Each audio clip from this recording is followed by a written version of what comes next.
Okay, our next writer. His name is David Berner, and he's an award-winning journalist, broadcaster, author, and teacher. Another teacher. Oh, boy. He was awarded the position of writer-in-residence at the Jack Kerouac Project in Orlando, Florida in 2012, and his memoir, Any Road Will Take You There, A Journey of Fathers and Sons, published by Dream of Things, is a product of the 3 months spent at Kerouac's former home. He is currently the writer-in-residence at the Ernest Hemingway Foundation in Oak Park. You do have a house, though, right? Yeah. Yeah, okay. Working at the... This is a trailer. Yeah. Working at the Hemingway birthplace home. His collection of essays, There's a Hamster in the Dashboard, A Life in Pets, also by Dream of Things Publishing, was named a 2015 Best Book by the Chicago Book Review. David also is a regular contributor to the CBS radio network and can be heard on WBBM News Radio 78 and WCRX Radio in Chicago. David, please come on up.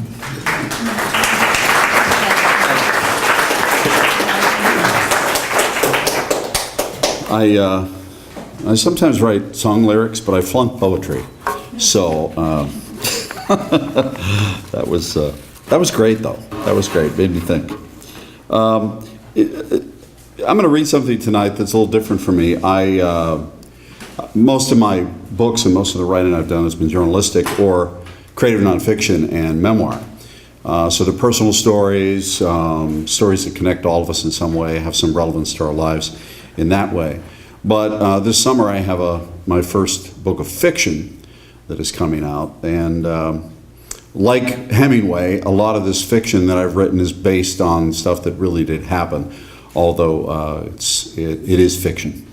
The book that's coming out this summer is called Night Radio. It's about a young man in the 70s who grew up in rock and roll radio and gets derailed because of a mistake he made in college and has to find redemption through the radio. The end of the book is when he has a midnight show on a New Year's Eve and decides to face all his demons in that midnight show, bringing back all the people that he's wronged in his life to talk to them that night live on the radio.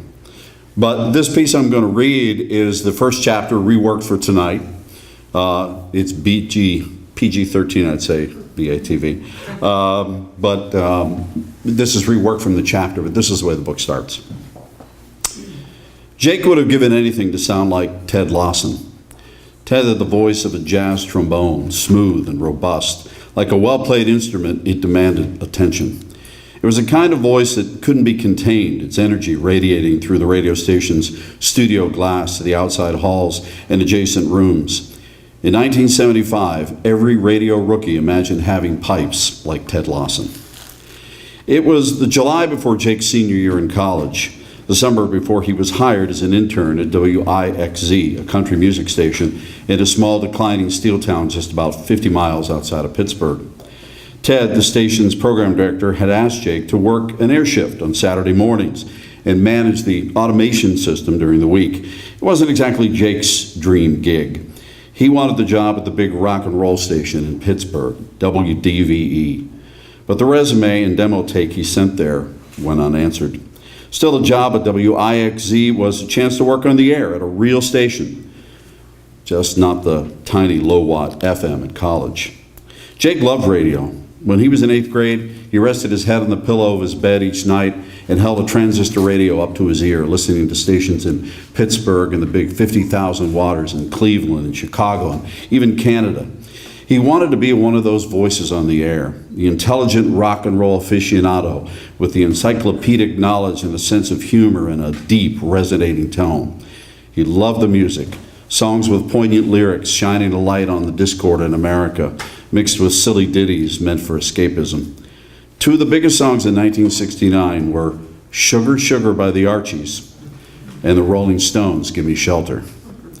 If you listened close enough, one could hear the end of innocence rising out of the speakers of car radios, the hope of Kennedy, both Jack and Bobby, fading into the tragedy of Vietnam. Even Jake, a 14-year-old boy from the leafy suburbs, knew things were changing, and in many ways had already changed. He grew his hair long, he started playing guitar, he smoked cigarettes, he tried dope, he told his parents he hated them, and watched TV news reports of college students marching against the war. But while Jake was attempting to find his place among the tormented counterculture, he was also spending a good deal of time trying to find a way to get on the radio.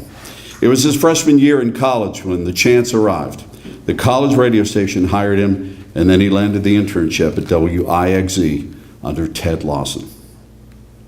Ted wasn't a radio rock and roll guy. He was the conventional sort, a mix of Ivy League prep, intelligent nerd, altar boy, and old school newsman. Jake didn't ever remember a time when he saw Ted unorganized or ill-prepared. Damn was the worst thing he'd ever heard come out of his mouth. He wore only white or Oxford blue button-down shirts, the sleeves rolled up unevenly to the elbows, and although Ted's tie, usually a preppy style with broad stripes, was rarely taut against his neck, the knot hanging just below the shirt's undone first button, it was nevertheless a tie, something no one else but the general manager and the station's two salesmen ever wore. Ted was what Jake considered a real radio professional, the kind of announcer you would expect to keep his poise on the air every day, at any time. When Ted delivered the daily newscast at noon from the main studio, he read the words he had written with effortless confidence and innate skill, and the preparation for his performance was a finely tuned ritual, defining him as a well-informed man, extraordinarily aware of all that was going on in the world. But on one midsummer afternoon during his newscast, there was something secretly brewing only a few feet behind him, and it was the only thing that could throw Ted off his game. Jenny was the station's receptionist.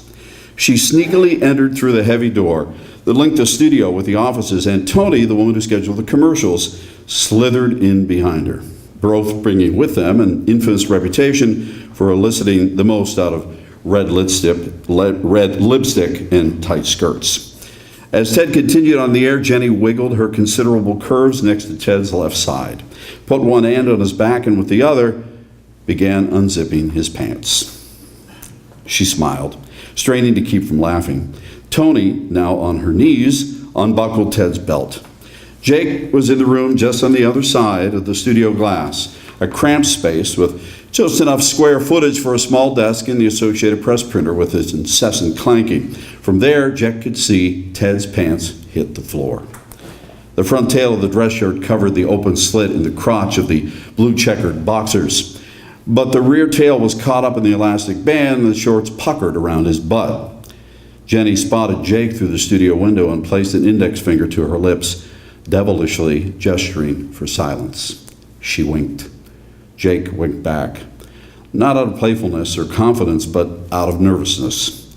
And somehow through it all, as Ted's clothes were peeled away, Ted continued flawlessly reading the news. Ted forged ahead, each word delivered with sharp, clear, unwavering authority. Jesus, how is he doing that? Jake whispered to himself. Jenny had already unknotted Ted's tie and let it fall to the floor, and Tony undid the buttons of his shirt from the bottom up. Jenny then moved behind Ted. She smiled at Jake through the glass, and just as Ted read the first words of the next story, Jenny, without turning her eyes from Jake, pinched Ted's butt. "Oh!" Jake blurted over the air. Steady cadence of his delivery hitting an audible bump. The lower half of his body squirming, twisting in an attempt to break loose of Jenny's grasp. After a moment's pause, Ted regained his cool and started reading again. Police say a fire in McKeesport's downtown last night has left 2 people injured. But now Tony was sliding Ted's left arm out of his shirt sleeve, and Jenny was teasingly tugging on the hem of his boxers, as if at any second she would yank them to the ground. More news, sports, weather, coming up next, Ted announced. The time is 12:02. He pressed the green button to play a commercial and quickly turned off his mic. "What the hell are you doing?" Ted snapped. His face was scarlet, a mixture of embarrassment and anger. "Happy birthday," Jenny giggled, giving Ted's shorts a hard yank. The boxers collapsed on the laces of his black dress shoes. Jenny darted out of the studio, but Tony lingered a moment to stand eye to eye with Ted. "Oh, come on," she throatily said, letting her black Italian hair fall from her ears. "Lighten up. You don't want to be an old fart at 33, do you? Tony slipped Ted's headphones off his head. Then she slid out her tongue, wiggled it just inches from his mouth, and playfully licked his lips.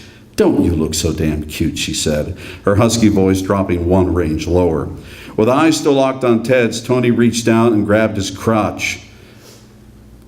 "And here's a little present," she said, squeezing tightly. "Just a little something for the very special birthday boy."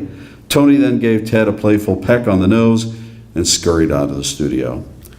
Ted stood half naked with his pants around his ankles and his shirt clinging to his right arm. Just as he heard the studio door shut behind him, he hit a button on the control board to play another commercial and quickly reached down to yank up his shorts and pants. He clumsily pulled on his shirt, buttoned it just enough to cover his bare chest. Then, as the commercial came to an end, he slipped the headphones over his head and his ears. "It's 12:04 WIXZ, and I'm Ted Lawson." He completed the remainder of his newscast without a single flub. And at 12:10, when the automation system began playing music again, "Crystal Gales Don't Make My Brown Eyes Blue," he slowly turned and glared out the window of the studio door. There was Jenny, Tony, and Tommy, the morning host, the production director, and one of the salesmen standing together around a small table where the flames on the candles of a homemade birthday cake sputtered in the light breeze from the office air conditioner. Jenny motioned through the glass for Jake to join them. It was a simple, forgettable gesture, but for Jake, it was a level of acceptance he was only now beginning to fully welcome. "Happy birthday, old man," the group shouted as Ted walked out the door, the studio to the main office. "Don't ever, ever do that again," Ted said, a wry smile slowly emerging as he released each word. Ted looked at Jake. "See what happens? When you try to get into this business, people take off your pants while you're on the air." Ted joked in an attempt to either scare Jake away or encourage him. "That's exactly why I wanted to get a radio," Jake answered, smiling. "Who wouldn't?" "You're next, Jake," Jenny said, pointing an index finger with its shapely nail and red polish directly at him. "When you're least expecting it," she said. "Some Saturday morning we're going to sneak in," Tony added, "slink up behind you in the studio and get you naked," Jenny interrupted, rubbing her shoulder against Jake's, "completely and entirely naked." All Jake could think about now was how incredible that would be. Thank you.